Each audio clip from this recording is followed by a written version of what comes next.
การทำความดี การให้ทานการเสียสละทำความดีโคตรยากเลยได้สิบอกให้เด้อบ่แม่นของง่ายเด้คนทำความดีดีจริงๆดีโดยบ่หวังสิ่งใดตอบแทนเป็นของที่ทำแบบโคตรยากบ่แม่นธรรมดาเด้อสิบอกให้แต่เฮาคิดให้มันถึงความละเอียดลึกซึ้งเข้าไปถึงจิตถึงใจของตัวของให้มันจริงๆเลยนี่ถึงว่าเฮากระทำสิ่งใดแล้วไม่หวังสิ่งใดตอบแทนเนี่ยโคมันโคตรยากเลยคิดเบิ่งดีๆเด้อแม้กระทั่งการทำความดีด้วยการให้ทานขนาดนั้นเฮายังหวังผลในทานยังมีจิตผูกพันในผลในทานยังมุ่งกันทั้งสมทั้งความในความอยากได้อยากดีอยากมีอยากเป็นท่านแล้วขนาดว่าขอนั่นขอนี่แลกนั่นแลกนี่แล้วยังอยากมีชื่อเสียงพร้อมเด้เนาะไม่ธรรมดาเด้อันนี้กับตัวกูนี่เนี่ยอันนี้กับของกูนี่บ่ธรรมดาเด้จึงบอกให้เลยผู้ใดคิดละเอียดยังลึกซึ้งโคตรยากการทำความดีโดยบ่มีสิ่งใดตอบแทนโคตรยากแต่ถ้าพวกเฮาเฮ็ดอยู่นิดหน่อยแค่นี้บ่ได้เสียเสียวกับคือพระพุทธเจ้าเพิ่นเฮ็ดเด้เห็นบ่ล่ะให้ทานโคตรยากแล้วแล้วก็การไม่มีจิตใจเบียดเบียนคิดทำลายผู้ใดผู้หนึ่งผู้อื่นทั้งคนและสัตว์พร้อมเนี่ยให้เสียชีวิตและทรัพย์สินโคตรยากเข้าไปอีกเห็นบ่ล่ะหูบ่ธรรมดาเด้มันเฮ็ดหยังขอหล่อเขาอยากอ้างโลดว่าอันนั้นก็กูอันนี้ก็กูโลดโอ้กูก็เงึดหลายเนาะนั่นแหละบ่ว่าธรรมดาอีหลีเด้อนั่นแหละโคตรยากมันบ่แท็กซี่โคตรยากตั้งแต่กี้เฮาว่าถ้าไปทำบุญบางหันบางนี้หรือว่าให้ทานบางหันบางนี้เนาะลงคลิปอ่างว่ากูไปทำบุญบางหันบางนี้หรือเขาไปกราบครูบาอาจารย์ทุกผู้ทุกที่อ่างว่ากูจักเพิ่นเนาะเห็นบ่อ้างมันซะแล้วอวดอ้างนั่นแหละมันถิ่มจักอย่างบ่ล่ะว่าทิ้งไม่ได้ทิ้งอะไรสักอย่างเรื่องของง่ายเด้สิบอกให้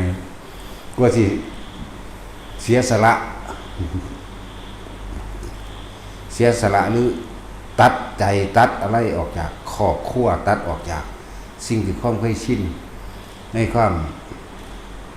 กิเลสแต่ของเองที่อยู่บ้านนั่นแหละก็โคตรยากเลยธรรมดาเด้ออะไรอย่าว่าสำใดสำหนึ่งมัน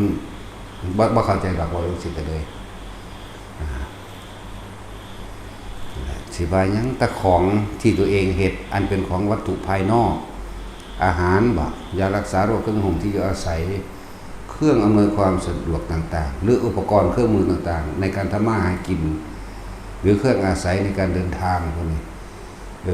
สาระของนี่เขาเรียกว่าเล็กน้อยของเล็กน้อยเงินล้านมันก็เอิ้นของเล็กน้อยว่าไปได้แม่นของหลายเด้เป็นของที่ทำได้ง่ายแต่ยากตรงที่ใจหรือความรู้สึกยังมีว่าของกูทำมากกว่าใครกูทำเยอะกว่าใครแม่นบ่ล่ะแล้วก็เอาไปอ้างหมู่อีกนะบางครั้งก็เอาท่านตัวเองไปทับถมหมู่ว่าเขาเฮ็ดหน่อยตัวเองเฮ็ดหลายว่าล่ะลึกเข้าไปถึงความปรารถนาอยากได้อยากดีมีเป็นมันอีกโว้ธรรมดาเนาะ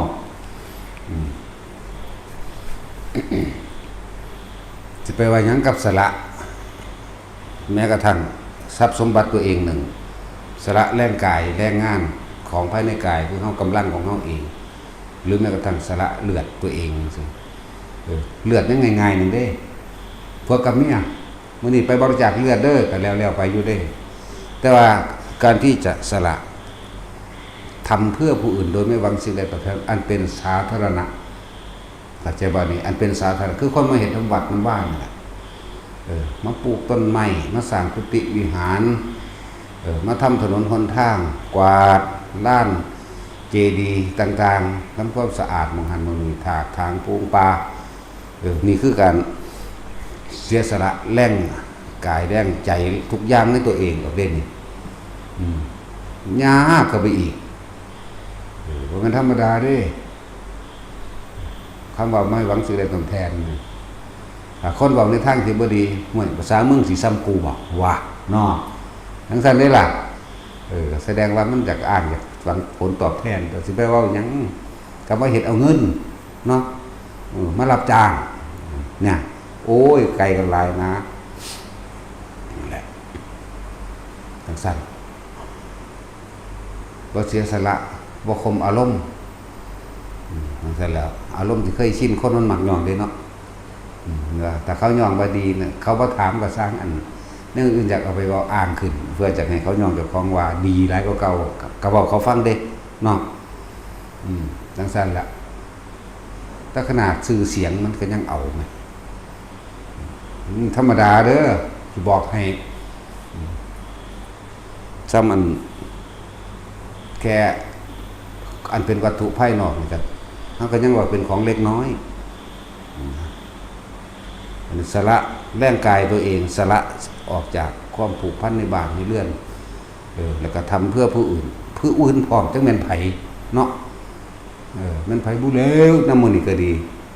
เขาเฮ็ดขมุกขมุมเพื่อคนทั้งหลายให้ได้มารับพระสัทธรรมให้ได้มาเป็นสถานที่ฝึกหัดปฏิบัติตนเอง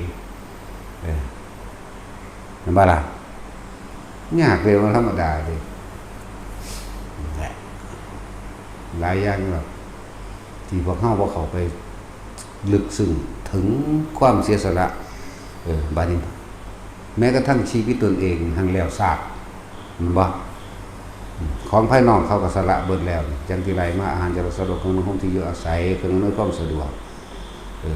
ต่างๆเครื่องใช้เครื่องสอยต่างๆในการดำรงชีพต่างๆเขาก็สละออกได้ต่อมาเขาก็สละแรงกายแรงใจของเจ้าของเองออกนี่แล้วก็เอาชีวิตมามกอยู่ในนี่พร้อมมกอยู่ในนี่เลยมุ่นอยู่ในนี่เลยคุกขี้อยู่ในนี่เลยสละความจะได้จะดีอย่างนี้จะเป็นจากโลกออกมาแล้วแค่ว่าเป็นสถานที่ที่ให้คนได้มาฟังธรรมหรือปฏิบัติธรรมเห็นบ่มันบ่แม่นง่ายเด้ซ้ำสิมาอ้างไว้จากล้านนึง2ล้าน3ล้านนั่นแหละมันก็บ่ได้คงอยู่แต่ว่ามันต้องอาศัยบุคคลเด้ถ้าบ่มีบุคคลผู้ทรงธรรมถ้าบ่มีบุคคลที่เอาธรรมนำความจริงออกมาแสดงนะแล้วก็หายากเด้คนที่นำธรรมมาพุทธเจ้าออกมาแสดงพร้อมแม่นบ่ล่ะมันหาง่ายแต่ว่ามีบ่กี่องค์เด้อที่เขาเจ้าออกเทศออกแสดงธรรมอยู่นี่แม่นบ่แต่ก็ต้องต่อสู้กับพวกภิกษุแสดงธรรมยังว่าบ่ดีอยู่ซั่นโอ้บ่ดีให้แมงบ่กูอยากหัวจังซี่แล้วบัดนี้ต้องทนทานต่อการแรงกระทบนั่นบ่ล่ะต้องทนความเด้เฮาบ่ได้ทนได้เฮาซื่อๆอยู่มึงด่ากูด่าโคตรพ่อโคตรแม่มึงเลยกูบ่ได้ทนเด้อมาใกล้กูเตะปากแล้วเด้เดี๋ยวมึงยิ่งถิ่มพร้อมกูแล้วธรรมดาบ่กูบ่ได้ทนนะว่าหยังหลายอย่างดอกต้องรับได้ทั้งดอกไม้กับก้อนหินแต่ว่าบ่รับเข้าใจบ่ล่ะคือเป็นแค่ภาษามันซื่อๆเด้คนที่สละตัวเองทำเพื่อผู้อื่นต้องรับได้ทั้งดอกไม้และก้อนหินเข้าใจบ่ล่ะที่จริงเขาบ่ได้รับหยังเด้และตลอดทุกคนที่มารวมนี่แต่ผู้ใดยังอ้างตนว่าเจ้าของนั่นเผยแพร่กระสร้างมาอ้างว่าเจ้าของสร้างกุฏิวิหารมาอ้างว่าเจ้าของผู้เฮ็ดยังบ่ทันได้เสียสละหยังจักอย่างบ่มีคำว่าทานเลยเจ้าที่คำว่าจาคะเลยแต่ทำเพื่อให้ผู้อื่นมายกย่องกูว่ากูทำกูเก่งโอ้ยดีหัวแต่เขาว่าบ่ดีเด้จังซั่นแหละจะว่าหยังบางสร้างมารับจ้างเขาบ่ได้สอนซ้ำจังซั่นเด้นั่นแหละมันหายากจริงเด้คนที่เสียสละทุกสิ่งทุกอย่างเพื่อผู้อื่นโดยไม่หวังสิ่งใดตอบแทนไม่รู้ว่าจะหาในจำนวนคนอีกมากเท่าไหร่แสนโกรธก็ยังไม่ได้ยังขาด100 คน1,000 คนสิหาคนที่กล้าสักเพียง1 คนก็ไม่รู้ว่าจะหาได้สักเพียง1 คนหรือไม่ใน100 คน1,000 คน จะได้มีคนกล้าสักเพียง1 คนในหมื่นคนแสนคนที่จะหาคนที่มีความจริงใจจะหาได้สัก1 คนหรือไม่ในล้านคนจะหาคนที่มีสัจจะได้สักเพียง1 คนนะแต่ว่าไม่รู้จะหาคนเท่าไหร่ในจำนวนอีก100 ล้านโกรธอีกเท่าไหร่จักมีหรือไม่บุคคลที่เสียสละเพื่อผู้อื่นโดยไม่หวังสิ่งใดตอบแทนเข้าใจว่าล่ะพระพุทธเจ้าเกิดขึ้นยากหรือเกิดขึ้นง่ายพวกเจ้าว่ามันบ่แม่นเรื่องง่ายๆเพราะเช้ามาคิดเอาสั่นๆเหี่ยนๆนี่เด้พระพุทธเจ้าโคดมเฮาว่ายังยิ่งยวดยังเร็วยังปัญญาธิกะ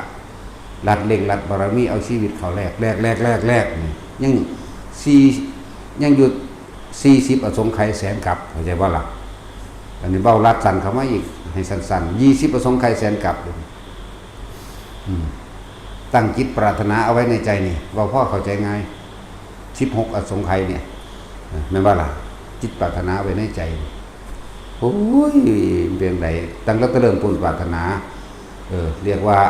บารมีธรรมดาเปลี่ยนใจก็ได้แต่มาอุปปารมีสละของในกายก็ได้จนกว่าจะได้รับพุทธธรรมนายไม่อีก4 อสงไขยแสนกับจึงได้รับรัตถพยากรณ์รู้จักคำว่าสงไขยบ่นี่จักสิมีพระพุทธเจ้าองค์หนึ่งแม่นบ่ล่ะเอาสั้นๆเหี่ยนๆให้ข้อเข้าใจง่ายสุดดอกตอนนี้4 อสงไขยมันก็นับบ่ได้เพราะแห้งแล้วสิมีคนอีกจักคนเดี๋ยวนี้มีผู้เดียวเท่านั้นบัดนี้ได้เป็นมีจำนวนคนจักคนเอาใน4 อสงไขยเว้าแบบรัดเอาให้ได้เด่นนี่ตั้งซั่นแล้วแหละภาษาหยังก็พวกเฮามาเฮ็ดขอหล่อแค่แหล่ซึ่งมันก็อ้างกันล่ะเนาะตั้งซั่นก็อ่างกันแล้วกวดกันแล้วคมกันแล้วจะเทียบเอายังนั่นแหละบ่ธรรมดาดอกแนวมันนี่โคตรยากว่าละบาดแต่ละคนคิดดีๆเด้อการทำความดีโดยไม่หวังสิ่งใดตอบแทนโคตรยากเลยเรียกว่าโคตรหรือว่ายอดก็ว่าได้จังซั่นแหละคือว่าสิออกจากบ้านจากเฮือนมาได้แต่ละคนมาอยู่นี่มันก็นั่งคิดฮอดบ้านอยู่นี่เนาะไม่ธรรมดาเด้ต้องดีๆตั้งแต่กี้เฮาก็จุดปลูกต้นไม้อยู่เฮือนเจ้าของปลูกบักฮุ่งบักปลูกบักฮวงบักเนาะโอ้ยหวงแพงอยู่ว่าซั่นเนาะผู้ใดมาสู้ก็บ่ได้บัดนี้เพียกินกูก็ฉีดยาฆ่าตายเบิดคนมากินกับพิษเถียงกันขึ้นเฮือนพยาบาลเด้บ่ธรรมดาเด้ชีวิตก็มีค่าแค่นั้นแหละมีค่าแค่อันม่วงกระดันน้อยนึงกระปักหุ้งปอหรือมาเก็บหลอดเนาะจริงๆเด้อกินบางดีๆเด้อคนที่หวงของแม้กระทั่งคนไปหาไซเบ็ดน้ำหน้าไปเลี้ยงงัวเลี้ยงควายน้ำหน้าไปเอามาขามที่น้ำหน้าจักไผปลูกไว้ปุ๊บเนาะแท็กซี่หวงว่าซั่นเนาะตายตอนนั้นนะแม่กูอยากหูจักว่ามึงสิไปไสเนาะมึงอยากหูจักนะมันธรรมดาดิแนวมันภาษาหากินสั้นตายเนาะมันสิก็ได้ก็เรียกหาโคตรพ่อโคตรแม่สุบยานโอ้ยเขาอีหาสูภาษาจักมาก็ตายเบิดแล้วที่ไม่ยึดหาพ่อหาแม่กูว่าเนาะแต่สิ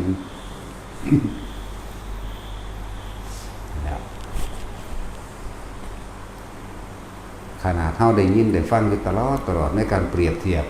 ให้ท่านโดยบ่หวังผลในท่านบ่มีจิตภาพในผลทางท่านถ้าบ่มีความหวังบ่หวังผลแล้วจึงจะเกิดกลายว่าเป็นจาคะหมายถึงเสียสละออกในความยึดมั่นถือมั่นว่าสิ่งนั้นเป็นของเราของตนเห็นบ่ล่ะคนได้ฟังแล้วคนที่มาฝึกหัดปฏิบัติธรรมในวัด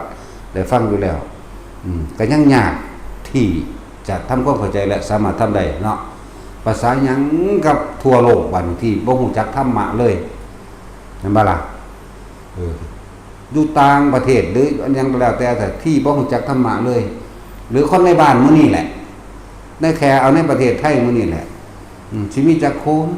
ที่มันสิเสียสละออกจริงๆน่ะขนาดว่ามาจังหันจังเพลใส่บงใส่บาตรว่าเจ้าของมาฝึกหัดปฏิบัติธรรมอยู่มันก็ยังขอมันก็ยังแหลกแม่นบ่ สิไปเว้าอีหยังกับอันคนนำบ้านบ่ได้เคยฟังธรรมแปลว่าความจริงของชีวิตแปลว่าความจริงของความคิดของผู้นั้นผู้นี้แหละขนาดนั้นแต่มานี่ก็ยังไม่แย่งชิ่งขนมนมเนยกันอยู่นี่ก็โดยเฉพาะยายอ้วนมาว่าล่ะวันนี้ผีพึ่มผีตัวนี้สิเฝ้าอยู่นี่โดนอยู่เด้ มันมีตัวเป็นตัวตายตัวมันมีตัวแทนอยู่จันแหละแต่ที่เฮามาคิดเบิ่งแล้วบาดคิดเบิ่งทั่วโลกนี่บ่หาแต่คิดทั่วโลกที่เป็นเรื่องไกลตัวอะไรคิดถึงตอนที่เจ้าของบ่ได้ยินได้ฟังเนาะคิดถึงตอนที่เจ้าของกำลังหาเลี้ยงลูกเลี้ยงผัวเลี้ยงเมียอยู่นี่แหมเนาะแม่ว่าเป็นแบบนั้นแหละ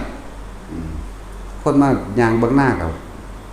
ใจคุณมั่วขึ้นบ่รดแบบมันมาหยังกันวะมันสิมาหลักปลาขอนกูบ่เนาะบ่อยากให้เขาใส่เบ็ดน้ำหน้ามั่งย่านเขามาหลักบักม่วงน้อยบักม่วงกว่าน้ำหน้ามั่งย่านเขามาหักหน่อไม้มั่งนั่นว่าล่ะบ่ให้เขามาสอนหวกมั่งผมสิเด้เนาะนั่นว่าล่ะโอ้ยเอาเจ้าของนี่แหละบ่ต้องไปเอาไกลก็ได้บัดนี้หลังจากนั้นเขามาบัดมาว่ามาได้ยินได้ฟังธรรมแต่ก็ยังเปลี่ยนอยู่มั้ยให้อิจฉาริษยาผู้นั้นผู้นี้ดีเด่นกว่าว่าครั้งแรกเขาจักเป็นแต่บ่ฮู้แต่ว่าไปตัดสินเขาแล้วว่าเขาเป็นคนบ่ดีเนาะมันไกลคือหยังตัวโอ้ยลูกเขาอีหาซุเอ้ยบ่ศูนย์นั่นแหละคิดเบิ่งเจ้าของตอนที่บ่ทันฮู้จักแนวนี้ขนาดฮู้จักแล้วมันก็ยังเป็นน่ะลองเบิ่งแม่นั่นแหละธรรมะแท้จริงคือการกระทบกระทั่งกันอยู่ตรงหน้านี่แหละแต่ว่าล่ะบ่ได้แม่นอยู่ในตัวหนังสือบ่ได้อยู่ในอดีตบ่ได้อยู่ในอนาคตเด้ในปัจจุบันละใดหรือว่าละใดเบิ่งอารมณ์เจ้าของโดดไผก็ดีสิบวช20พรรษา80พรรษาก็สร้างเลยบ่จักเบิ่งอารมณ์ยังโมโหโทโสยังศูนย์เพิ่นผู้นี้เลยแม่นว่าล่ะละอารมณ์ตัวเดียวเท่านั้นโสกิเลสเบิดบ้านเบิดเมืองนี่ก็เลยกิเลสเบิดโลกเบิดจักรวาลนี่ก็เลยอาสวะตัวเดียวนอกนั้นเป็นบริวารไล่มันมาไล่เฮ็ดหยังก็ดอเวลาคนก็เพิ่นฝืนขึ้นมาบ่เวลาคนย่องดีใจบ่โทนั้นอยู่บางนี้นึงที่แต่ปฏิวัติแบบใดก็สร้างล้วนแล้วแต่มาละอารมณ์ความรู้สึกด้วยความพอใจโตเดียวนั่นแค่วิธีการคือจังเฮาฝึกทรงชาติจะเริ่มชาติอย่าไปทำฌานเลยอย่าไปเป็นพรหมลูกฟักว่าซั่นฟักพ่อฟักแม่เบิ่งบ่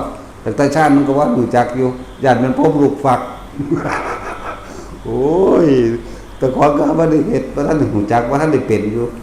ขาดคะแนนเอาล่ะเห็นบ่โอ้ยมึงได้สักก่อนเถอะนะนั่นธรรมดาบ่กูย่านทำมาลงนรกฝักมุนๆเงินนรกตีเนาะแล้วได้สิแหละหลายอย่างภาษาพวกเรียนมาเขาสิเว้าว่าภาษาอยู่เลยกูก็เรียนคือกันนั่นน่ะกูก็ยังศึกไปเอาเมียแถมซ้ำกูเอาหลายพร้อมเด้กูบ่ได้เอาหน่อยเด้กูเร็วกว่าสูอีกสิบอกให้เนาะนักธรรมเอกบ่เก้าใบผมไปสอบมาให้ผู้อื่นมือไปทำได้บ่สอบกูลงสอบเอาเองซ้ำว่าพวกเรียนกันบัดนี้กูก็เรียนคือกันว่าพวกมาหากันบัดนี้กูก็มาหาคือกันสู้ภาษาปท3ปท5นี่แบบสู้กูข้างหลายกว่านั้นอีกกูก็ยังว่าอ่าน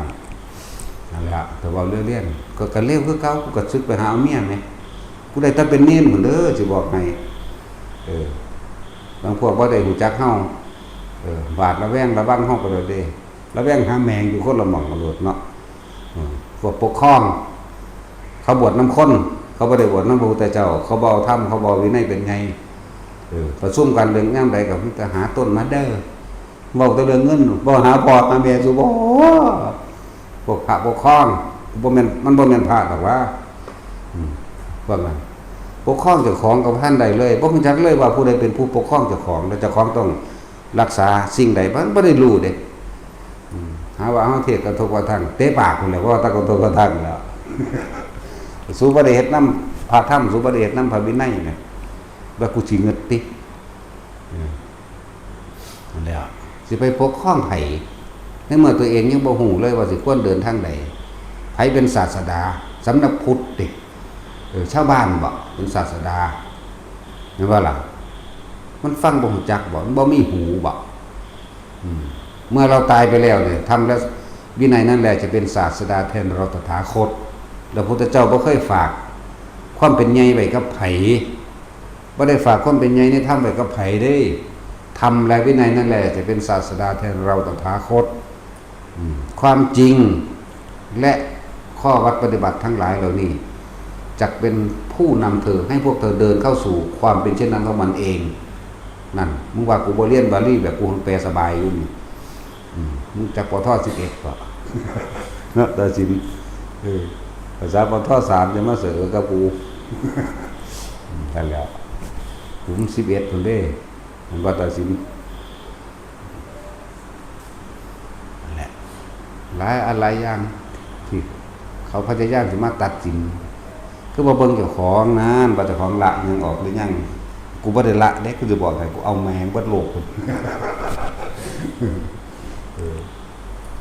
เพิ่นว่าฌานก็บ่ได้ก็กูบ่ได้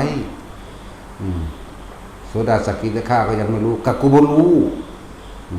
อรหันต์กูก็หังบ่เป็นคักแล้วเป็นแมงยังยากคักปานกูเป็นเด้เนาะแต่สิกูได้ว่าพอเตะปากก็เตะนั่นสั่นแล้วนั่นแหละเจ็บปากต่างๆเจ็บตัวนั้นน่ะเป็นหอกแท่งเจ้าของไว้จ้ะนั่นแหละบ่จักแม้กระทั่งว่าสิ่งใดเป็นเครื่องปกครองเจ้าของเองบ่จักแม้กระทั่งว่าพระพุทธเจ้าสั่งสอนอีหยังเสือกเสอะมาบอกว่าเฮาแบบนั้นแบบนี้อีกเฮ็ดแต่น้ำข้นเฮ็ดน้ำสำนักพุทธบ่เถระสมาคมบ่คนได้ตั้งขึ้นบ่แม่นพระพุทธเจ้าตั้งเด้อันนี้พระพุทธเจ้าบ่ตั้งเฮาก็บ่เฮ็ดนำเด้สิบอกให้เฮายืนหยัดโดยพระธรรมเป็นใหญ่ซะนั่นเด้เฮาพระพุทธเจ้าบ่ได้ตั้งอะไรเฮาสิสนใจเอาแม่มันสิเถียงสู่หม้องใดของบ่ได้เถียงมั้ยบอกโดยพระธรรมโดยพระวินัยเลยเนาะนั่นแหละบอกฝ่ายปกครองเขาว่ามาคือบ่ว่าเจ้าของบ่หรือกูสั่งยากิโซบะมากินวะแม่นที่บอกแท็กซี่ยังอันมันเป็นไฟใหม่บึมๆขึ้นไหมเขาเอิ้นหยังตัดสินก็เอิ้นหยังอันมีไฟแล้วก็มีแล้วเอาซีนไปปรุงไว้น้ำมันโอ้ยก็เอิ้นหยังวะเอิ้นหยังก็สร้างแมงแบบนอนกินอัมตามอยู่แต่ละคืนแต่ละวันเลยบ่งให้แมงบ่ทุกคนนั่นแหละผู้ใดมันเป็นเท่านั้นถ้าผู้บ่เป็นก็สิเดือดร้อนเฮ็ดหยังเนาะเราทั่วโลกนี่แหละจงปกครองตัวเองโดยพระธรรมของตัวเองเถิดจงปกครองตัวเองโดยวินัยตัวเองเถิดเดี๋ยวบ่ต้องมาพยายามจะปกครองผู้อื่นดอกมันสิ100พรรษาก็สร้างเด้แต่400พรรษาเฮาก็หาก็ขึ้นได้บางใดๆนี่นึงเด้ท่านกับผมผู้ใดพรรษาหลายกว่ากันสั่นมากูหาก็บวชได้สั่นผม400พรรษาแล้วมึงตกข้างอยู่สมัยใดสมัยพระพุทธกัสสปะพวกเราบัดนี้น้อยชีกาเก่าหัวเลิกออกเบิดตลอดลากไปลากมาอยู่มึงมานี่กูรู้บักดีว่าเราเรื่องฝันหลวงปู่น้อยว่าฝันบ่ฝันแมงแล้วเฮานี่นิมิตคักๆแล้วมันจะสอนก็ไปเด้ภาษาของเล่นซื่อสาสำนั้นใครได้หลวงปู่น้อยเพิ่นสุภาพเรียบร้อยเด้บ่เข้าเด้เขาอีหามาสิแมงมันบ่เด้พระดีองค์นึงกับหลวงปู่น้อยนั่นแหละวัดหยังบุบันลี่ๆล่ะเปาวลี่ว่าหรือซอวลี่ภากาพันธ์วัดหยังน่าอยู่ใหม่เมฆอีกมั้ยวัดป่าเปาวลีบ่วัดพิทักษ์เดชอยังงั้นมั้ยวาลีพิทักษ์เดชมันสั่นแหละนั่นแหละจะพาดีเฮามันบ่ได้ดีเด้อ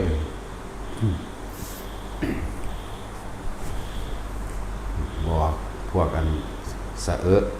มาอยากดอดมาใส่เขาเนาะให้เบิ่งตัวของมันบ่เข้าใจบ่เบิ่งความคิดเจ้าของเมื่อเบิ่งความคิดเจ้าของได้ก็เห็นความรู้สึกเจ้าของนั่นตัวทำมันอยู่หม่องนี้เด้มันบ่ได้อยู่ในตำรา เด้อันนั้นเป็นแนวทางเพื่อให้เดินเป็นแค่เป็นให้นัยยะซื่อๆเด้อนั่นแหละขนาดบวชเขามาแล้วยังบ่ฮู้จักเบิ่งเจ้าของไหมเนาะภาษายังก็ผู้บ่บวชมันสิไปสนใจบ่แม่นบ่ล่ะยังไปเบิ่งผู้อื่นอยู่แล่นหายศถาบรรดาศักดิ์อีหยังบ่เฮาบ่ได้เฮ็ดเพื่อชื่อเสียงอยู่แล้วนะยันแต่เขาบ่ยอมบ่ได้เฮ็ดเพื่อลาภสักการะเงินทองกับไผอยู่แล้วยันแต่เขาบ่ศรัทธาเอาเงินมาให้นะมันอยู่นี่เนาะอีห่านี่เด้ผู้หญิงก็อีห่านอีประสาทเนาะผู้ชายก็ผีบ้าเด้เนาะแหละน้อมเขามาเบิ่งคนที่ให้ทานน่ะยังหวังอยู่บ่อยากได้นั่นได้เป็นนี่อยู่บ่สละกิ่งอยู่บ่โม้มันบ่ธรรมดาเด้สิหาคนที่เสียสละตัวเองทำเพื่อผู้อื่นโดยไม่หวังสิ่งใดตอบแทนไม่รู้ว่าจะหากับบุคคลในจำนวนเท่าไหร่สิว่าแล้วว่าซี่อสงไขยจังสิมีผู้หนึ่งบ่แสนกับพร้อมเด้ตะกับนี่มันก็พอแห้งแล้วเด้นี่ยังมาแสนอีกอยู่พระพุทธเจ้าโคดมเฮานี่เป็นผู้ยิ่งยวดอธิปัญญาเลยผู้นี้พระพุทธเจ้าองค์อื่นก็ยังว่าเป็น8อสงไขยเดี๋ยวอีกองค์นึงที่คนเข้าใจว่าโอ้ยบารมีสูงบารมีพร้อมทั้งทุกข์หลายพวก16อสงไขยนี่เห็นว่าเป็นวิริยะบารมีสูงสั่นทุกข์หลายก็เพิ่นอีกสิบอกให้จักว่าหลักเคล็ดลับเคล็ดลับยังมันจักความจริงมันบ่ล่ะคือว่าพระศรีอริยเมตไตรนี่อายุ 80,000 ปีอายุศาสนาแสนปีบารมีสูงสิไปอธิษฐานเอาอาหารจากต้นไม้ซั่นบ่มีทางมันแม่นตั้งเม็ดหากินคือกันนี่แหละแถมสำอายุยืนอีกเลยหากินโดนอีกบ่แมงเลยตั้งแต่ซุมื้อนี่เที่ยวค่ำเที่ยวเร็วอยู่นี่มันก็บ่แห้งดอกนี่การกินข้าวเนาะเป็นจังซั่นตัวเหมือนกันหมดทุกพระพุทธเจ้าอยู่ที่อายุสั้นอายุยาวแต่ว่ามันบ่แม่นดีเด้อายุยืนหลายนั่นเนาะอายุยืนอยู่กับบาปอายุยืนอยู่กับความหลงยืนกับความวนเวียนว่ายอยู่เพราะฉะนั้นสิไปยืนอีหยังแต่ยืนอยู่ได้นิพพานแล้วสิยืนก็ยืนบ่ยืนก็สร้างแมงดอกอันนั้นเนาะหาอยู่ให้กินเสมอคือเก่านั่นแหละพวกเจ้าบ่ได้คือกันเบิดบ่แม่นว่าสิมีของพิเศษบางใดบางหนึ่งไปอธิษฐานเอาอยู่ต้นกาลปะพฤกษ์เด้บ่แม่นอายุให้กินไทยให้ไทยหน้าคือกันนี่แหละตุนเฮาไล่เบิ่งจากพระพุทธเจ้าแต่ละองค์มาพระปทุมมุตระหรือพระองค์นั้นก็มีการทำให้ทำหน้ามาคือกันอยู่แม่แม่นว่าเดี๋ยวก็ว่าเกิดเป็นลูกชาวนาอย่าจกบริโภคและขอท่านแพทย์สูทอนยังก็ว่าไปนี่ก็มีคือกันเด้อล่ะนั่นว่าละบาดนี่ไล่มาเบิ่งไทยแม่พระพุทธเจ้าปทุมพระพุทธเจ้าสุมังคละอายุ100,000 ปีว่าเฮ็ดโลกสว่างที่สุดแล้วในสมัยนั้นโลกบ่ได้ใส่ดวงอาทิตย์เลยอาศัยแสงสว่างโอภาสแสงสว่างตัวนี้ออกจากพระพุทธเจ้าองค์นั้นนี่ก็เฮ็ดให้เฮ็ดหน้าคือเก่าอยู่บัดนี้ในสมัยนั้นสมัยชาติเราตถาคตได้เกิดเป็นชาวนาแน่ก็ชาวนาอยู่เลยคือว่ายุคนั้นคือว่ายอดคักแล้วแม่นบ่ซั่นก็แม่นว่าเพิ่นเกิดชาติเดียวเดียวเด้ในสมัยนั้นก็ดีเป็นกษัตริย์มั่งเป็นชาวนามั่งยาจกบริโภคขอทานแพทย์สูทอนมั่งเป็นวัตถุแนวเด้แม่นว่าล่ะไผสิไปคิดละเอียดคักปานนี้เด้อแม่ทางบ่ได้ใส่ดวงอาทิตย์ทันตัวดวงอาทิตย์ก็มีอยู่เหมือนเดิมแต่ว่าความสว่างของเพิ่นต่อต้านแสงอาทิตย์บ่ให้ร้อนซะด้วยซ้ำไปของพุทธเจ้าสุมังคละธรรมดาบ่โอภาสหรือแสงสว่างของพระพุทธเจ้าปทุมมุตระจังซี่ก็ออกไปเท่าใดหมื่นโลกธาตุบ่บางองค์ก็ออกไปเท่านั้นเท่านี้ก็ว่าไปมีพระโคดมเฮาได้บ้าเดียวนึงนิดหน่อยก็หมู่เนาะแต่ว่าถ้าพระองค์ปรารถนาที่จะให้สว่างตลอดก็สว่างได้แต่ว่าเรียกว่าสัพพนรสีปกติแหมปกติจะปกติบ่ของเพิ่นปกติหมื่นโลกธาตุมั่งจังซี่นะจังซั่นออกไปจักรวาลนึงมั่งจังซี่นะเป็นปกติแต่ว่าพระโคดมเฮาออกว่าเดียวนึงจังซั่นแหละปกติเพิ่น เรื่องความต่างบ่ต่างกันดอกก็มีเกิดมีแก่มีเก็บมีตายเหมือนกันแสดงธรรมอริยสัจสี่เหมือนกันแสดงธรรมมาจากกัปปัตตนสูตรเหมือนกันแน่สิต่างเมื่อไรจะแสดงธรรมเหมือนกันเคยคิดพ่อบ่ล่ะนั่นสิแต่สิมันคิดพ่อบ่ล่ะคิดบ่พ่อดอกมีตาทะเยอทะยานคิดว่าอยู่นำภาษีอริยเมตไตรบารมีหลายบารมีสูงว่าเนาะพวกเฮ็ดหน้าก็เฮ็ดหน้าแล้วเป็นตามกรรมสรุปเป็นตามกรรมสัตว์มีบ่ก็มีคือเก่ามีเป็ดมีไก่มีกุ้งปูปลาหอยหน้าเหนียวมีคือเก่าเนี่ยจะไปขออธิษฐานเอาดอกผลหมากรากไม้อยู่ต้นกระลำพึกมันเป็นจังได๋ต้นกระลำพึกมีพงศกาบีบบักที่เห็นว่าเขาหอยๆอยู่นั่นน่ะเนาะซุมื้อนี้ก็พอมีให้เห็นอยู่แล้วสมัยตัดสินเป็นเบาก็สิมีอยู่เอาไม้กลางๆขึ้นก็เอาผงศกาบีบเอายาจินมาใส่ไว้ลาว่าวันนี้เป็นต้นกระลำพึกแทนนั่นน่ะเลยว่าทุกคนมันเป็นหยังคือจมอยู่ในอดีตไปหาอนาคตมันบ่รู้จักคำว่าปัจจุบันเด้นี่ที่เว้ามานี่จากวันนี้จมในอดีตคือสิ่งที่ได้ยินได้ฟังเขาเจ้าเว้าว่าดุภาษีอริยเมตไตรนี่คนสิไปทำการทำงานบ่ทำมาหากินเด้อยากได้หยังอยากกินหยังไปอธิษฐานเอาอยู่ต้นกระลำพึกเห็นจักบ่นี่คืออดีตที่จมอยู่คิดว่ามันเป็นจังซี่อนาคตเลยอยากให้เจ้าของไปเกิดในยุคภาษีเรียกว่าล่ะมันบ่รู้จักปัจจุบันนี่แหมนั่นแหละบ่รู้จักปัจจุบันเด้ได้จมอยู่ในอดีตนี่เห็นบ่เวลาเขาทำบุญทำทานค่อยพบเมืองแก้วค่อยแค่วงมารว่าซั่นค่อยพบภาษีอานในอนาตคตการโน้นเถิดพวกเจ้าก็เป็นภาษีอานใดคำว่าสีมาคือศีลนั่นเองอ่านคำมาแปลว่ามาจากคำว่าอริยะนี่เองบุคคลผู้ใดไม่มีความคิดทำร้ายเบียดเบียนผู้ใดผู้หนึ่งเสียชีวิตและทรัพย์สินตลอดทั้งมนุษย์และอมนุษย์ทั้งหลายชื่อว่าเป็นอริยะแล้วจึงเรียกว่าสีอริยะจะว่าล่ะบ่แม่นผู้ไปอ้างว่าภาษีมาเกิดแล้วผู้เป็นภาษีอริยะเด้อันนั้นมันสีมหาโพธิ์อย่าว่าล่ะพวกนั้นมันสีมหาโพธิ์แล้วส่วนมากเขาไปผูกไว้น้ำโรงพยาบาลสั่นก็สิมาอ้างหามันหยังนั่นแหละคนก็เลยงมง่ายไปกับแนวจังซั่นถ้าอยากเป็นภาษีก็เป็นได้ทุกคนตัวบุคคลผู้ใดมีศีลอันเป็นของเที่ยงแท้แน่นอนและบริสุทธิ์แล้วไม่มีความคิดเบียดเบียนทำลายเห็นไหมศีลหรือศีลมาจากคำว่าศิลาแปลว่าหินเป็นผู้มีความแน่วแน่ตั้งมั่นดุจดังหินศิลากับหินนั่นแหละนั่นแล้วเป็นผู้ไม่มีความคิดเบียดเบียนทำลายผู้ใดผู้หนึ่งให้เสียชีวิตทรัพย์สินดุจดังหินมั่นคงหรือแข็งแกร่งดุจดังหินเป็นผู้ไม่เบียดเบียนใครนะอริยะแปลว่าผู้บ่เบียดเบียนแล้วผู้ใดก็เฮ็ดเอาแบบนี้ได้ในใจของไผของมันนั่นแหละบ่แม่นเป็นตัวบุคคลว่าจะไปเป็นภาษีแต่หลวงปู่ศรีหรือมีอยู่นำภาษีเขาก็มีคือกันใช่ล่ะมื้อนี้มาบ่ตาเฒ่าอยู่ทางใดอีกหลวงปู่ศรีเขาก็มีได้ล่ะแต่จะเป็นพระศรีหรือปู่ศรีก็บ่แน่อันนี้หรือศรีลงไปทางใต้ก็บ่รู้นั่นแหละอย่าไปงมง่ายจมอยู่ในอดีตที่ได้ยินได้ฟังมาเข้าใจว่าอนาคตยุคภาษีบ่ได้ทำมาหากินโอ้ยมันก็ป่วยคือเอาล่ะนะมันก็พัดพรากจากสิ่งที่รักคือกันเถอะยุคใดสมัยใดพระพุทธเจ้าบ่เทศนาหรือแม้ความเกิดก็เป็นทุกข์แก่เป็นทุกข์เก็บเป็นทุกข์เจ็บไข้ได้ป่วยไม่สบายเป็นทุกข์ไหมความพัดพรากจากสิ่งที่รักนั้นเป็นทุกข์อยากได้สิ่งใดแล้วไม่ได้ดังใจสิ่งนั้นก็เป็นทุกข์และความตายก็เป็นทุกข์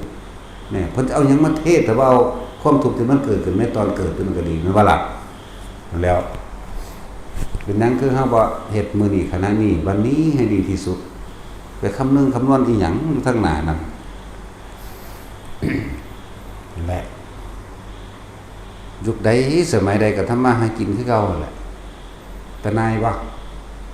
ก็เกิดมาหากินซ้ำตายพวกเจ้าสิกินพวกเจ้าสิหากินคือไก่นี่วะแล้วก็ตายไปตกนรกมั่งเป็นเปรตมั่งกลับมาเป็นเดรัจฉานเหมือนเดิมมั่งเพราะซั่นนี่วะมนุษย์สัตว์เดรัจฉานโน่ร่างกายเป็นมนุษย์ซื่อๆแต่ว่าความคิดที่ไปสละความเห็นแก่ตัวของเจ้าของออก สิไปสละอารมณ์ที่มันยึดมันถือมันในความพอใจของเจ้าของออกได้โอ้ยมันยากเป็นอย่างนี้เด้ถ้าว่าอาศัยการฟังธรรมไก่มันกับผ้าลูกมันบินขึ้นค้อนเวลาคำมาเนาะนอนคนก็คือกันหากินแต่ก็นอน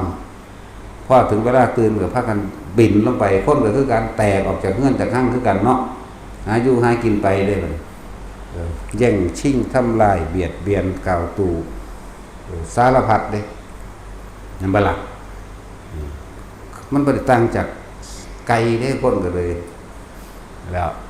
ไก่เมลูกอ่อนนี่ไก่เมลูกอ่อนนี่เคี่ยกินไปเคี่ยกินไปถือไปกันตีกันได้บัดนี้ลูกก็แซวเคี่ยจับคนก็คือกันลองผิดกันในครอบครัวนี้กับครอบครัวนี้บัดนี้มีลูกก็สู้กันคือกันได้แซวเอามันสู้คิดหาวิธีเนาะนั่นล่ะมันสิเกิดมาแค่นี้บ่ซ้ำไก่นี่บ่ซ้ำสัตว์ต่างๆนี่บ่ซ้ำเสือซ้ำสิงโตนี่บ่แม่นว่าล่ะซ้ำเป็ดซ้ำหมานี่บ่ซ้ำง้อซ้ำควายนี่บ่คนก็ดีมันมีสติปัญญามันมีความแยกแยะได้กว่ากันกับความสามารถมันได้กว่าสัตว์ต่างๆนั่นบ่ล่ะนั่นแหละเดี๋ยวนี้ความสามารถของตนไผก็ดีมาฝึกมาฝนเอาสักก่อนแน่ผู้ใดก็เฮ็ดได้เหมือนกันนั่นแหละเพียงแต่ว่ามันบ่เฮ็ดเฮาต้องทำความเข้าใจให้ดีกับความจริงของชีวิตเจ้าของเองขนาดมาฟังมาได้ยินได้ฟังนี่มันก็ยังพอแห้งอยู่เด้ก็สิเข้าใจได้อีกได้ยินได้ฟังธรรมอยู่เด้มันก็พอแห้งอยู่ได้สิมาละออกได้สิไปเว้าหยังกับคนบ่รู้จักหยังที่บ่ได้มายินได้ฟังมันบ่ล่ะเขาก็บอกไปตามความเห็นของเขาอารมณ์ของเขาพวกเข้ามาฝึกหัดตนเองแทนที่จะถิ่มอารมณ์ต่างๆในความพอใจเนาะเมื่อมีความพอใจความบ่พอใจบ่อยากได้มันก็ได้มากคือเขาพอมันชินมันติดเฮ็ดจังได๋เฮาสิกำหนดรู้ให้มันทันนี่คือทุกเกิดจากการยึดร่างกายมั่งทุกเกิดจากการเก็บไข้ได้ป่วยมั่งหิวร้อนหนาวมั่งนี่คือทุกอันเราคนกำหนดรู้แม่นบ่ถ้าเฮากำหนดรู้แล้วมันก็รู้แล้วบัดนี้ก็เหลือว่าสาเหตุทั้งทุกข์เฮาก็ต้องกำหนดเข้าไปอีกสาเหตุมันอยู่ไสเมื่อเห็นสาเหตุของมันแล้วมันเห็นโทษเด้เข้าใจว่าล่ะต้องเห็นโทษเห็นโทษในความก็ไปยึดมันถือมันเฮ็ดให้เวียนว่ายตายเกิดนี่เอิ้นว่าเห็นโทษถ้ายังมีอยู่น่ะเกิดอยู่หั่นกายอยู่หั่นเจ็บไปได้ป่วยอยู่หั่นแล้วกำหนดรู้แล้วอันเราได้รู้แล้วแน่มันก็แจ้งกันแต่ว่าได้รู้แล้วนะนี่แหละพุทธเจ้าเกิดมายุคใดสมัยใดก็สร้างย่อมแสดงธรรมจักรปวัตนสูตรทุกพระองค์อนัตตลักษณสูตรทุกพระองค์อธิตปริยยสูตรทุกพระองค์และปฏิจจสมุปบาททุกพระองค์มีต่างหากเหมือนกันนอกนั้นพระปริตต่างๆแล้วแต่ความผูกพันแล้วแต่ประสบการณ์ที่เพิ่นใส่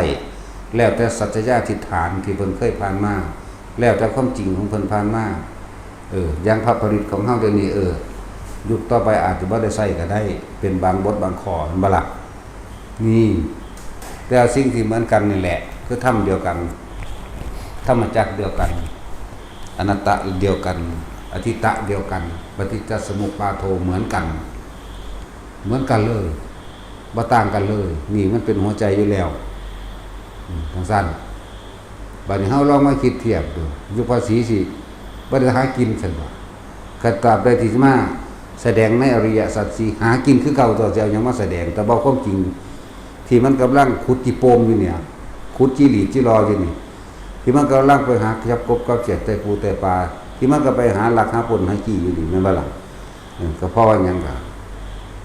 ก็ข้อความอยากคือกันแน่แหละจังว่าคิดให้มันรอบคอบ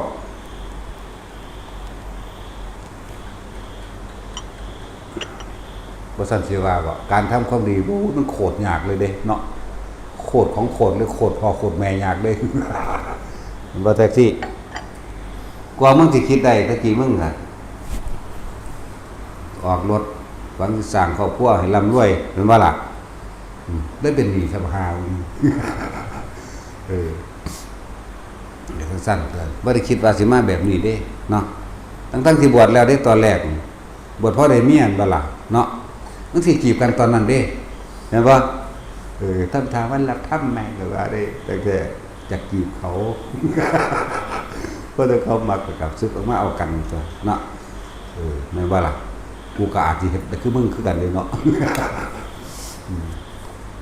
กูก็ยังอยากได้อยู่ได้เดินแต่กูว่าอยากได้หน่อยได้ซื้อได้จัก18 ล้านคนคุณอยากได้ซ้ำนึงมันหน่อยโหดว่ะเนาะเอาแมง18 ล้านแหละคิดผิดหน้าใครควรตามความจริงเฮ้านี่ทำท่านจริงหรือไม่เด้อคนที่มานี่หนีแหละไม่ต้องไปเทียบเขาดอกชาวบ้านชาวเมืองที่บ่จักหยังคนทุกคนที่เขามาในนี่ได้ท่านวัตถุภายนอกอาหารยารักษาโรคของนุ่งที่อยู่อาศัยจริงอยู่บ่เครื่องอำนวยสะดวกจริงๆจริงอยู่บ่หรือเฮ็ดเอาหน้าเฮ็ดเขาย่องบ่เนี่ยหรือเฮ็ดเอาเพื่อให้เกิดความร่ำรวยบ่หรือแลกของบ่ให้เกิดชื่อเสียงบ่แม่นบ่จริงอยู่บ่นี่ทั้งสั้นแล้วท่านจริงบ่นั่นแหละพี่หน้าเข้าไปมันถึงตัวของเด้อไผก็ดีทั้งสั้นให้มันเห็นเห็นหยังก็เห็นความรู้สึกที่ว่าไผสิสู่กูอยู่อันใดโกรธกูเฮ็ดเบิดว่าล่ะเขายอมผู้อื่นแน่เฮ็ดเดียวบ่ได้แบบว่าไม่ว่าล่ะจะให้ยอมเจ้าของนำนะอยากหัวนั่นแหละเฮ็ดโดยว่าต้องเรียกร้องอีหยังได้อยู่บ่เป็นอยู่บ่มันเป็นตามความเป็นจริงนี่เลยเฮ็ดแต่เรียกร้องชื่อเสียงมั่งเรียกร้องเงินทองจะให้เขายอมอันนี้ก็กูเนาะอะไรก็กูกูโลดกูสิตกนรกกันจักว่าล่ะจังบอกว่าถามเจ้าของเบิ่งจริงๆชื่อเสียงก็อย่างเหนือก็เขาแต่ว่าเจ้าของบ่ได้เฮ็ดสำเขาเนาะแล้วก็เดาใส่พื้นใส่ไฟใส่ลายก้าวตู้ซึ่งกันและกันกูสะอิดสะเอียนคนพวกนี้จักว่าล่ะจริงๆเด้สิบอกให้เด้ขยะขยงเด้ปฏิบัติธรรมจังใดยังมาหาวายกันสันสีเนาะล่ะนี่แหละว่าคิดธรรมะคักกูมาเฮ็ดเอาหยังวะเรามาทำอะไรที่นี่บ่ว่าดูอยู่เนาะเรามาทำอะไรที่นี่เรามาทำเพื่อให้เกิดชื่อเสียงให้คนยกย่องว่าเราทำบ่นั่นบ่นั่นแหละจังว่าเบาดูอยู่ดอกเฮ็ดเอาหยังกูมาเฮ็ดเอาหยังนะกูต้องไปเทียบกับชาวบ้านเขาบ่จักหยังขนาดกูมาเฮ็ดนี่ก็ยังพอแห้งอยู่ซิ่งสื่อเสียงกันก็ซิ่งว่ากูเก่งกูดีก็ซิ่งนั่นแหละสร้างสั่นจังมันก็ตายหาบ่ฮู้จักเนาะ จังบอกว่าโคตรยากเลยการทำความดีโดยไม่มีสิ่งใดเป็นเครื่องตอบแทนโคตรยากเพราะงั้นก็เรื่องเทียบกับพระพุทธเจ้าที่สมัยเพิ่นเสวยชาติเป็นโพธิสัตว์เนี่ยโอ้ยมันธรรมดาเด้เฮาเว้าเรื่องพระเวสสันดรนี่เบิ่งดูนี่ผู้ใดสิกล้าท่านลูกท่านเมียให้ผู้ใดเนาะยากอยู่เด้แต่ผู้เมียก็เต็มใจให้ท่านพร้อมเด้เต็มใจให้เจ้าของเป็นวัตถุท่านพร้อมเด้ผู้ลูกก็เต็มใจให้เจ้าของเป็นวัตถุท่านพร้อมนะทั้งสั้นเด้บัดแต่ตัวเพิ่นเองก็เต็มใจที่จะเอาสละชีวิตตัวเองให้ท่านพร้อมเด้ว่าธรรมดาเด้กว่าสิเกิดพระพุทธเจ้าเกิดขึ้นได้ต้องอาศัยความสมัครสมานสามัคคีและเสียสละทุกคนเด้ต้องเสียสละอารมณ์ความรู้สึกในความเป็นอัตตาในความเป็นตัวตนเด้พวกเฮามาเอาผลมันหนึ่งกินข้าวอมอุลูไว้หั่นบ่กลืนลงไปซื่อๆได้เด้อนี่เนาะผลของเพิ่นน่ะเข้าอยู่กับลมหายใจนี่นึงเด้ปานนั้นยังเสือกไปคนนั้นบ่ดีผู้นี้เว้าเพิ่นกูนั่นนี่นั่นบ่ล่ะโอ้ยเงิดหลายเพิ่นสิ่งที่เพิ่นเฮ็ดมาน่ะยากกว่านั้นอีกมาเกิดเป็นพระเวสสันดรสมบูรณ์ด้วยการให้ทานแล้วต้องไปเกิดตั้งเมืองอีกเด้บ่แม่นแค่นี้เด้ไปเกิดเป็นกบินพุ่นเด้บัดนี้เป็นกบินฤาษีพร้อมเด้นั่นแหละสมัยที่เพิ่นเป็นกบินฤาษีที่เพิ่นประพันธ์บทสวดต่างๆที่ว่าบทแผ่เมตตาใหญ่ได้ก็ตอนเป็นกบินฤาษีนั่นแหละแล้วมองสถานกรุงกบิลพัสดุ จึงมีนามว่ากรุงกบิลพัสเพราะเกิดด้วยกบิลฤาษีเป็นผู้ตั้งขึ้นก็ด้วยญาติของเพิ่นเองล่ะด้วยพ่อด้วยแม่เพิ่นเองล่ะเอากันมา7คู่นี่แหละแล้วพี่น้องเอากันเองแต่วันแล้วอีกผู้นึงเป็นโลกจึงเป็นที่ตั้งของเมืองเทวตหะเทวะแปลว่า2บุคคลที่มาจากที่ต่างๆมี2คนนี้ผู้นี้เป็นเศษหมายถึงถ้ามาคือมา7คู่มา6คู่แล้วก็เศษ1เป็น7เนาะในพี่น้องกันผู้นี้ก็เป็นโลกคือกันผู้นี้ก็เป็นโลกเหมือนกันเขาเลยให้ไปอยู่นำกันเลยเศร้าหายโลกเริ่มไปเกิดที่เมืองเทวะจึงเป็นเมืองของมารดาชื่อว่าเทวตหะนั้นเทวะแปลว่า2บุคคล2คนทหะเนี่ยคือแปลว่าผู้มาเจอกันในทิศต่างๆทั้ง2ตัวนี้เป็นกบิลพัสหลังจากตายจากกบิลฤาษีจึงเกิดเป็นเทพสันดุสิตต่างหากว่าน่ะจากบ่ล่ะยากคือยังเพิ่นรู้เด้อล่ะเพราะเพิ่นเกิดเพราะรู้ได้ว่ามันพวกเฮาบ่คือพวกเฮาเลยพวกเฮาเกิดเพราะอวิชชาเพราะไม่รู้แต่เพิ่นเกิดเพราะรู้ในขณะที่สิกำหนดยุติจิตของเพิ่นเข้าสู่ขันธมารดานี่แม่นบ่เพิ่นก็พิจารณาสถานที่พิจารณาโลกพิจารณาอายุพุ่นน่ะบัดนั้นยังมาไปเขียนว่าเทวดาเป็นผู้สอนเทวดาก็ดีดพินให้ฟังเลยดีดพินซ้ำสายว่าซั่นตั้งบรรลุได้พะนะโอ้ยคนรุ่นนั้นยังได้สิไปสู้ได้สอนได้เนาะนั่นแหละมันมาขนาดนั้นแล้วบ่เฮาขนาดประวัติอันแท้จริงก็ยังบ่รู้ของพระองค์เนาะบัดนี้นางธรณีว่าซั่นมามวยผมเฮ็ดน้ำไหลทับหมู่พญามารออกได้โอ้ยถ้าพระอินทร์พระพรหมก็ยังหอหนีอยู่ธรณีมันเป็นไผตัวนี้ซั่นแล้วเพิ่นคิดถึงความดีที่เพิ่นว่าฝังดินไว้เนี่ยหมายถึงเพิ่นสละทุกสิ่งทุกอย่างนั่นแหละแต่ทุกสิ่งทุกอย่างเพิ่นก็เกิดเป็นบารมีของเพิ่นเองเพิ่นคิดถึงบุญท่านบุญศีลกินท่านของเพิ่นเองเด้แต่ว่าล่ะมากยิ่งกว่าเม็ดดินในทะเลในโลกอันนี้นั่นก็หมายไปว่าจังซั่นบ่แม่นนางตอนนี้มาเฮ็ดพัดพวกนั้นนี้นางตอนนี้เป็นไผเด้อแม่ว่าล่ะถ้ามหาพรหมลืมหอดจักตีคาถาจักสังนะเหาะหนีมันไปอยู่ในที่บ้านของตนเรียกว่าล่ะพระอินทร์ก็ไปพ่อพระอินทร์เปิดเลยเว้ยกูเนาะพวกเท่าสุบินนาคาราชเขตเลศแหวกดินลงไปหุ่นสวกสุบันก็หมายถึงคุดนั่นแหละหนีเข้าไปอยู่ในวิมานของตนพูนจุปลายหิมาพานหุ่นจังซั่นแล้วแม่นบ่ล่ะไม่ระลึกเบิ่งเดี๋ยวนี้มันก็ได้เดี๋ยวนี้ตัวมันเว้าเดี๋ยวนี้มันก็เป็นภาพเพิ่นให้เบิ่งอยู่เดี๋ยวนี้เด้ล่ะจักว่าล่ะ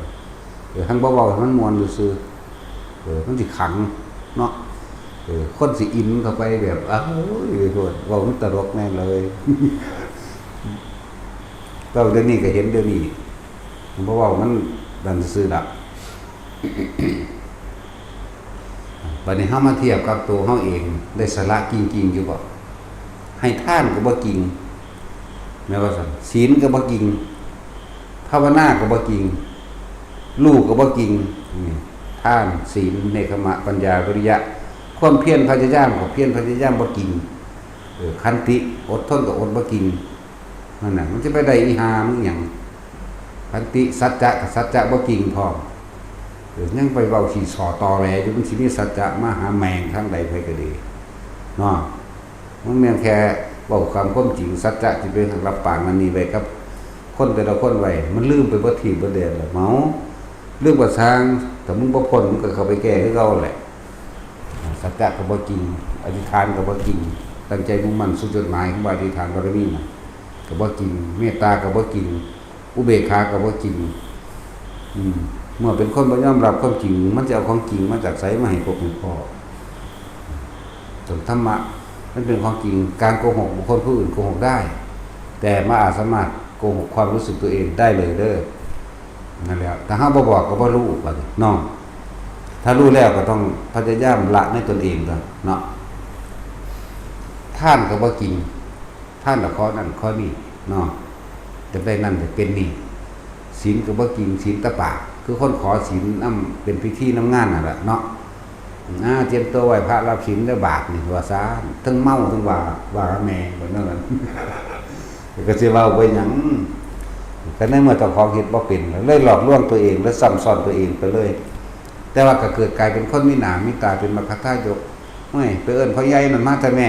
แต่บ่มีเพิ่นบ่แล้วเด้ว่าเป็นเจ้าพิธีว่าเป็นผู้รู้จักนั่นรู้จักนี่ซ้ำก็รู้จักหลอกๆนั่นแหละเห็นบ่ล่ะรู้จักเป็นที่ยอมรับของคนทั่วไปว่าเขาเฮ็ดบ่เป็นเขาสิฆ่านำเนาะทานก็บ่จริงศีลก็บ่จริงเนกขมะการข่มจิตของเจ้าของออกให้ลดให้ละให้ท่านความรู้สึกก็บ่จริงบ่แท็กซี่มึงว่าเอานั่นแหละจังนั้นทุกคนเด้อบัดนี้ท่านบัดนี้เฮาฮู้แล้วท่านจริงๆท่านแบบไหนให้โดยบ่ได้ยึดมั่นถือมั่นว่าเป็นเจ้าของให้โดยบ่หวังสิ่งใดตอบแทนนะมันก็เกิดกลายเป็นเสียสละออกจากความรู้สึกที่ว่านั่นของเรานั่นเป็นของเราเราทานเพื่อสิ่งนั้นสิ่งนี้จะว่าล่ะท่านให้มันจริงโดยบ่หวังสิ่งใดตอบแทนบ่แลกของบ่จังได๋หยังนี่คือท่านจริงศีลก็ต้องเอาความรู้สึกต่อของวัดกันหมายถึงว่าบ่ทำลายเบียดเบียนผู้ใดผู้หนึ่งเสียชีวิตและทรัพย์สินบ่มีอารมณ์ในการทำลายไปเลยทั้งคนและสัตว์นั่นแหละนี่ให้มันจริงแบบนี้บ่แม่นว่าสิตัวกันตัวผู้อื่นมันก็ตัวได้เบิดนั่นแหละแต่ว่าตัวเจ้าของบ่ได้แต่โกหกคนอื่นน่ะโกหกได้แต่จะโกหกความรู้สึกตัวเองไม่ได้เลยนั่นกันคนเฮาถ้ามันได้เว้าอย่างตัวขึ้นมาเทื่อนึงมันจะโกหกซ้อนโกหกเด้เนาะเพราะมันสิมีมานะทิฏฐิมามานะคือใจนั่นแหละทิฏฐิแปลว่าความเห็นที่ฝังใจไว้แล้วเมื่อได้เอาออกโพร่งออกไปแจ้งว่าโกหกซ้อนกันบ่ยอมรับความจริงบ่ยอมรับว่าสิละหยังใดมันเลยสอนโกหกไปเลยเนาะคนพวกนั้นก็เลยบ่ได้พบความจริงคือทำแปลว่าความจริงของชีวิตเด้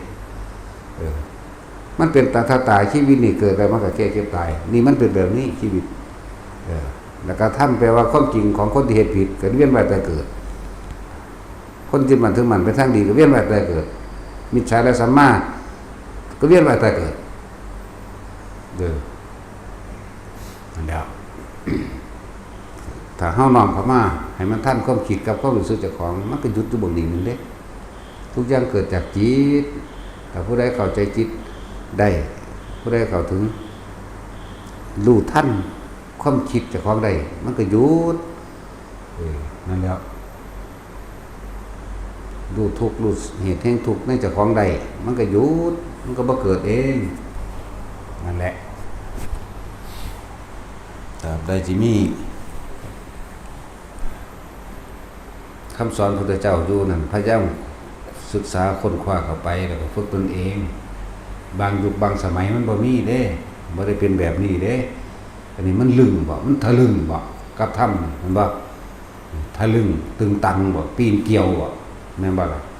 คิดว่าเป็นของเฮ็ดเล่นๆบ่เฮ็ดเล่นก็ได้เล่นแล้วแต่ว่ามันบ่เล่นนำเจ้าเด้ตอนนี้อาจสิเล่นอยู่นี่หลังจากตายแล้วมันบ่เล่นกับไผเด้วิบากกรรมวัฏคือการกระทำโดยที่เจตนาทุกอย่าง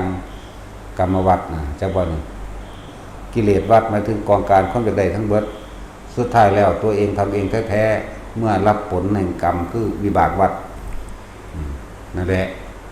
ปริวัติ3มีอาการ12จักว่าคืออันนี้กิเลสวัฏกรรมวัฏวิบากวัฏและปฏิจจสมุปบาทหรือปัจจัยการแห่งสัตว์ทั้งหลายที่เวียนว่ายตายเกิดเพราะความไม่รู้ถึงมีความคิดดีก็ติดดีคิดร้ายก็ติดร้ายเหมือนว่าปุญญาภิสังขารอปุญญาภิสังขารเนชาภิสังขารสังขารแปลว่าความคิดนั่นแหละเป็นปัจจัยบังเกิดวิญญาณแปลว่าความรู้สึกความคิดทั้งหลายก่อเกิดความรู้สึกมีทั้งพอใจและไม่พอใจความรู้สึกนี่เป็นก่อเกิดให้เกิดนามรูปเป็นซื่อนั่นนี่เรียบร้อยแล้วก็เป็นรูปร่างกายขึ้นมาเปลี่ยนภพเปลี่ยนภูมิเปลี่ยนรูปเป็นร่างตามกรรมที่ตัวเองทำเป็นนามรูปขึ้นมาจึงเป็นอายตนะหมายถึงตาหูจมูกลิ้นกายใจเห็นบ่นี่ตาหูจมูกลิ้นใจกายมันก็รองรับรูปรสกลิ่นเสียงสัมผัสแล้วลงความรู้สึกเข้าสู่ใจนี่เกิดนามรูปเกิดเมื่อเกิดผัสสะหมายถึงตาหูจมูกลิ้นใจเลยพอใจเพราะรูปพอใจ เพราะว่าตาเป็นหน้าต่างเพราะว่าตาเป็นประตูของมันเองมันรับเข้ามาตาหูจมูกลิ้นกายใจรูปรสกลิ่นเสียงสัมผัสอายตนะนอกคือหยังอายตนะในคือหยังจักนอกจักในบ่บุคคลสัตว์สิ่งของรูปรสกลิ่นเสียงนี่มันเข้ามาตึงกายนี่คือพวกเขามันมีแล้วมาในอดีตแม่นบ่จักอายตนะ12บ่ล่ะนอก12ใน12มันหยังแต่สินอกคือหยังรูปรสกลิ่นเสียงบ่หรืออะไรในคือตาหูจมูกลิ้นกายใจเป็นบ่ยึดติดถือมันเอาไว้มาในอดีตเป็นบ่12 3อย่างบัดนี้เป็น36มันบ่คนเฮาสิอยู่จังซี่ใน36อย่างนี่คิดไปถึงอดีตอนาคตเอาเด้นั่นเพราะว่าเฮาคิดถึงอดีตอนาคตได้เกิดก็เกิด32เหมือนกันแต่ลืมปัจจุบันถ้าบ่ได้ท่านใดในปัจจุบันอาจารย์ปัจจุบัน12บัดนี้36 3เป็นเท่าใดก็ไล่เอานั่นนะสูตรคูณบัด36เป็น108ก็เรียกว่ากิเลส 1,500 ตัณหา 108แล้วมันมีที่มาแบบนี้เพราะว่าพวกเขาเกิดเพราะความไม่รู้นั่นแหละอวิชชา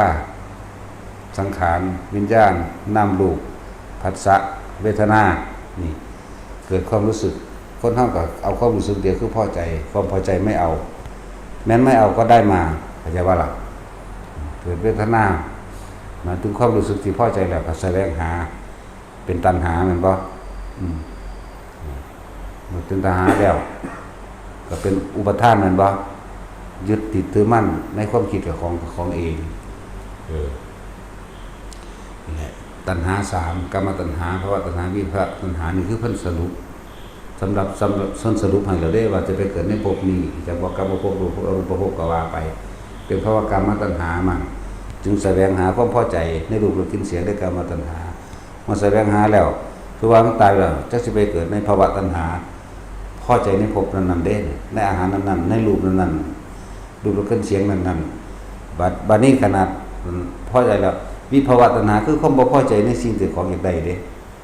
หาได้อยู่กูอยากได้มีดแล้วมีดแหลมเหมือนกันแต่กูบ่มักทรงนี้นางจักว่าล่ะนั่นแหละอารมณ์บ่พอใจล่ะวิภวตัณหาเข้าใจว่าล่ะตัณหาก็เป็นปัจจัยเบิ่งอุปทานอุปทานศีลทิฏฐุปทานเสวตุปทานกัมมุปทานอัตตวัตถุปทานอุปทานเป็นปัจจัยมาเกิดหยังบ่เป็นเหตุให้ไปสู่ภพมันบ่ก็กามภพรูปภพอรูปภพเมื่อมีภพแล้วมันก็มีการเกิดทั้งตัวชาตะแปลว่าชาติมันบ่เมื่อมีชาติแล้วมันก็มีหยังล่ะชรามรณะโสกปริเทวทุกขทุพพยาสาปิมีความโศกเศร้าลำพึงลำพันโหยหาอะไรซึ่งกันและกันเพราะพวกเขามันเกิดมาเพราะว่ารู้บ่ล่ะนั่นแหละหรือจะเอาภาษาบาลีเลยก็เอาอวิชชาปัญญาสังขารสังขารปัญญาวิญญาณวิญญาณปัญญานามรูปังนามรูปปัญญาสลายจังสลายจังปัญญาภาษาปัญญายังระบาดภัสโสมันบ่ล่ะ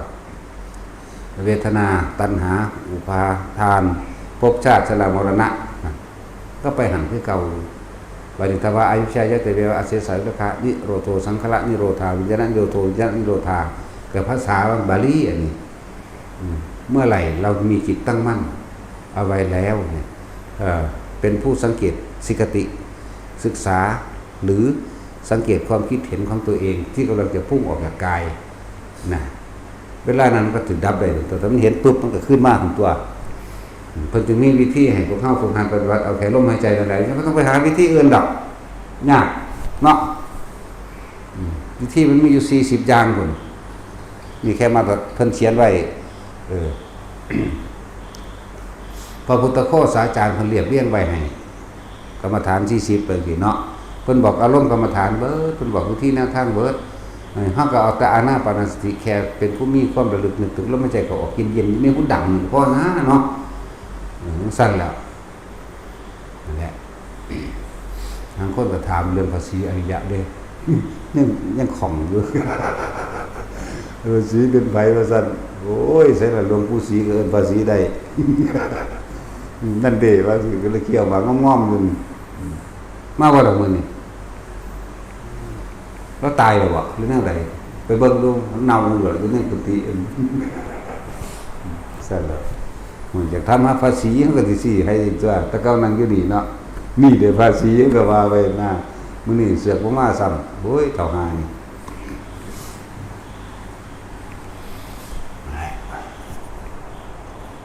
เดี๋ยวพุทธโฆษาจารย์นั่นแหละคือภาษีก็เลย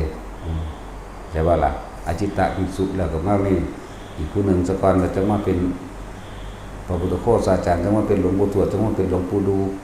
จากหลวงปู่ดูแล้วจักเป็นไผก็รู้คือกันเป็นเน้นเลยไปหาเอาวันนี้สิเน้นอยู่ทางไหนคือกันเนาะจะถามดีหลายก็เลยผมบอกแมงซะเลยคือกันล่ะมันเป็นนิทานซื่อๆเด้มันเป็นเรื่องเล่าเด้อว่าแม่นเรื่องจริงดอกแค่นั้นแหละจะไปถามหาออกนอกเรื่องนอกรูนอกทางของเจ้าของเห็นหยังไปถามแล้วฮู้จักว่าผู้นั้นเป็นผู้นี้ผู้นี้เป็นผู้นั้นได้หยังนึงเนาะแม้ว่าแท็กซี่ได้อีหยังฮู้จักว่าผู้นั้นเป็นผู้นั้นก็ดีแม่นบ่ซื่อแล้วไปรู้เรื่องของผู้อื่นแล้วได้หยังได้จะเอาไปเล่าต่อว่าฉันรู้แล้วก็มีมานะขึ้นมาว่าเจ้าของเป็นผู้รู้ข่มขู่ผู้อื่นอวดอ้างอวดตนสรุปผลลงนรกได้สิบอกให้เด้อใส่จังซั่นมันออกนอกโตพุทธเจ้าเฮาให้อยู่ในลมหายใจนี้อย่าออกจากกายเด้อสติปัฏฐาน4กายพัฒนาจิตจิตพัฒนากายแล้วมันสิเห็นเองแล้วทำน่ะทางนอกทางในหรือหยังก็แล้วแต่เฮาบ่คิดบ่นึกมันก็ละของมันเองตัวผู้ใดละได้ก็แสดงบอกว่าคิดถ้ายังคิดอยู่ไม่ใช่ละเข้าใจว่าละอยู่บ่ได้ละเดี๋ยวมันเป็นแค่คำบอกซื่อๆเด้อารมณ์เกิดบ่ได้ก็จบกับตัวคนมั้ยเนาะสิ้นความเป็นคนก็เพราะหมดความคิดเท่านั้นเด้ใช่ว่าล่ะซั่นแหละสิเอาหยังยากตั้งแต่ผ่านเรื่องท่านก็ยังบ่ผ่านอยู่คนก็เลยเนาะเลยสิว่าท่านได้ผ่านฮอดเรื่องท่านอยู่เว้านิพพานเลยเหรอโอ้ยเห็นแต่หมาผ่านนั่นแหละผ่านผู้นั้นผ่านผู้นี้อยู่นั่นแหละแต่ก็บ่ยากดอกบ่ให้มันยากทุกสิ่งทุกอย่างก็อยู่ที่จิตสุดท้ายล่ะไปก็ดีเด้อฟังเอาดีๆฟังเอาฝึกเอาเฮ็ดเอามันก็ได้แต่บอกไปเบิดทุกทางแล้วกรรมฐานขี้เกียจก็ได้นอนฟังไปหลับไปเห็นว่าคนฟังธรรมไปนิพพานก็มีเด้แม่นบ่ล่ะยกตัวอย่างให้หลายคนอยู่เด้ล่ะสันตติอมาคาคนมา 2-3 แสนคนหมดเด้ไปนิพพานเฉยนะฟังพุทธเจ้าเทศนา4ค่ำนึงองคุลิมานก็ขาคนมาคักๆปฏิบัติธรรมตั้งใจคักๆกับ14มื้อนึงบรรลุอรหันต์เฉยมั้ยเฮาเห็นฮอดว่าทนบรรลุเพิ่นเฮ็ดจังได๋พร้อมเด้ยาวเติบอยู่เด้บ่ได้น้อยๆเด้เบิ่งเดินจงกรมกลับไปกลับมาตอนสุดท้ายบ่ว่าเขาจะขว้างก้อนหินมาที่ไหนก็ช่างโดนหัวเบิดเขาจะขว้างเฟี้ยงหมักม่วงแมงมันมาทางใดก็ช่างในบริเวณนั่นโดนหัวเพิ่นเบิดหัวแตกเบิดธรรมดาบ่แต่สุดท้ายมีธนูอาบยาพิษถึงเขาสิยิงสัตว์แต่มันก็พุ่งเข้ามาหาเพิ่นแต่ท่านไม่หนีจักว่าล่ะเพิ่นตัดตายจักว่าล่ะแต่ว่าร่างกายเพิ่นเคลื่อนออกเองลูกธนูทึบลงดินซื่อๆนั่นคือเพิ่นปล่อยแล้วเห็นบ่เพิ่นปล่อยแล้วเด้นั่นเลยบรรลุอรหันต์ในขณะที่เดินจงกรมเดี๋ยวบ่ล่ะยังงอกๆนั่นแหละบางคนมาบ่จักเดินจงกรมเด้คิดว่ามันเป็นวงกลมจังซี่แล้วก็ย่างอ้อมอีหลีเด้บ่ธรรมดาเด้คนคือจังเขามาเห็นเฮาเฮ็ดอ้อมผาไว้เฮ็ดหยังเพิ่นปลูกเฮ็ดบ่ซั่นเฮ็ดพ่อเฮ็ดแม่นั่นแหละขนาดนั้นเด้หาละคนว่าเพิ่นเฮ็ดเลี้ยงโรงเรียนกิเลสบ่ซั่นป๊าดโตโอ้ยโคตรพ่อโคตรแม่เว้ยมึงมาสู้วัดกูแม่ยังได้แต่ที่ความคิดเร็วระยำซ้ำหมาบันเนาะเจ็ดโรงเรียนกิเลสก็มีบางคนก็ว่าเลี้ยงกบโอ้ยบ่สั่นแหละว่าทุกคนเอาง่ายๆซะเท่ามีชีวิตอยู่นี่พยายามคิดเข้ามาเราทานจริงหรือไม่เรารักษาศีลจริงหรือไม่เราสละตัวเองจริงหรือไม่หรือสละหลอกลวงเจ้าของบอกหลอกลวงผู้อื่นก็มีผลปานใดดอกหน้าเอาแต่หน้าหลอกสิ่งใดสิหลอกลวงได้เจ็บแสบที่สุดกับตัวเองหลอกตัวเองนั่นแหละนั่นว่าบ่มีหยังสิหลอกได้ยิ่งกว่าตัวเองหลอกตัวเองหลอกคนนั้นน่ะเพราะมันหลอกตัวเองแต่มันเที่ยวเวียนว่ายตายเกิดมานี่นั่นแหละ หลอกตัวเองทั้งนั้นผู้อื่นหลอกทั้งใดก็สั่งบ่เชื่อหรอกก็บ่เชื่อตัวเองนะบ่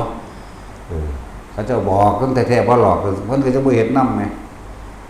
มันซั่นแล้วเฒ่าสิตายก็ว่าบ่เฒ่าเนาะแต่จริงอีหลีเด้ก็จังว่าเจ้าของบ่เฒ่าแค่นั้นง่ายๆซะดียังก็ว่าได้อันนี้เชื่อความคิดเชื่อความเห็นเจ้าของนี่เนี่ยหลอกเจ้าของว่าสิได้จังซั่นสิเป็นจังซี่นี่เนาะนั่นแหละผู้ใดท่านความคิดได้ผู้นั้นก็ฮู้ล่ะท่านล่ะแต่ว่าวิธีรู้ท่านความคิดเจ้าของคือลมหายใจเท่านั้นแหละหาเครื่องอยู่คำว่าเครื่องอยู่ก็คือปิตินั่นเป็นเครื่องอยู่เห็นบ่วิหารติปิติใจวิหารติจังซี่ก็อาศัยลมหายใจเอาเด้อในปฐมฌานทุติยฌานจตุตฌานก็ว่าไปเพราะว่าถ้าปาฏิโมกข์เพิ่นก็สอนไว้เบิดแล้วแหละนั่นแหละเฮ็ดเอาสมาทาน